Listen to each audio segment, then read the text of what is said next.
Do you want to develop new skills but think you don't have the time?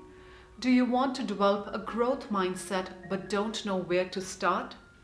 If you said yes to those questions, you are in the right place.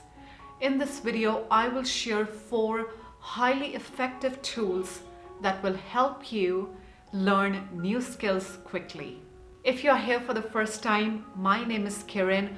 I'm an author and I write about emotional resilience and wellness. So, before we get started, I do want to add that regardless of what you want to learn, make sure that you genuinely want to learn it.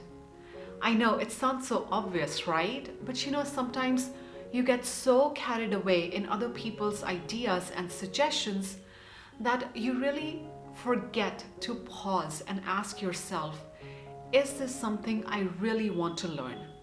So as an example, a few years ago, one of my friends came to me and said, Kiran, this new gym is the best thing that ever happened to me. You need to go and sign up today. And I remember thinking to myself, I enjoy yoga a lot more than going to gym.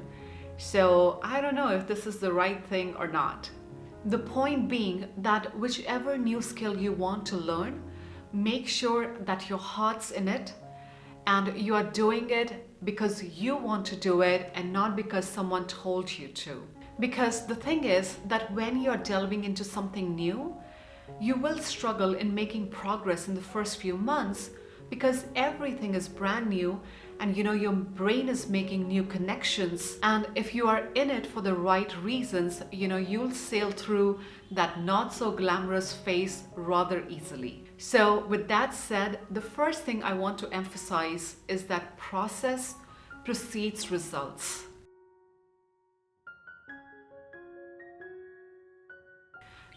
Think of your process as what you're going to practice every day. So your goal is the thing that you want to achieve, let's say a six-pack ab, and your process is a set of steps that you are going to take every single day.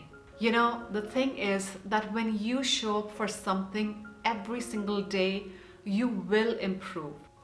The second thing I want to add is that make it a point to celebrate your tiny improvements. When you're learning something new, it is so easy to get discouraged because you see a wide gap between where you are and where you want to go. And the best way to prevent yourself from getting discouraged is to really take a moment to savor those tiny improvements. I remember when I first started learning yoga, I would easily get frustrated when practicing hard poses because I couldn't do them. But when I shifted my mindset to look for tiny improvements and started asking myself, did I improve from yesterday or the day before? Then I could really see, those teeny tiny improvements. And that totally uplifted my mind. Today, when I can hold any hard pose for even a second longer, I pat myself on the back and I say to myself, good job. In the same vein, ask yourself, what improvements can you celebrate today? What is it that you can do today that you couldn't do yesterday or even the day before? And then really take a moment to acknowledge yourself. How do you stay motivated when learning any new skill? I would love to hear from you in the comments below. The next thing that I want to share when learning any new skill is connect with your why and keep your why alive.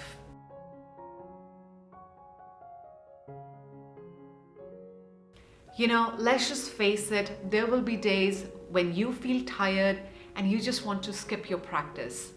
It's natural, we all feel that way. And on those days, really take a moment to connect with your why. Like, what was the reason that you wanted to learn new skill? Maybe your new skill is going to help you in your career or take your business to the next level.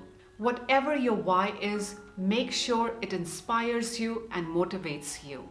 So in my example, my why to practice yoga every single day was to sign up for yoga teacher training program.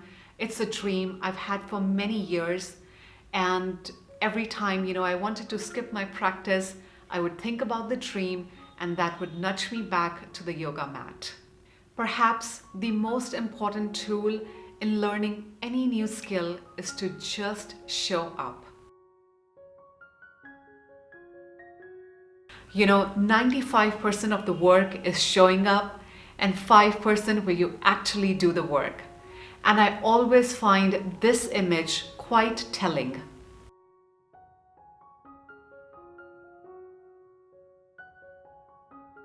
Some days, showing up is more than enough. And even when you think you're not making progress, you really are, because your brain is still making those neural connections.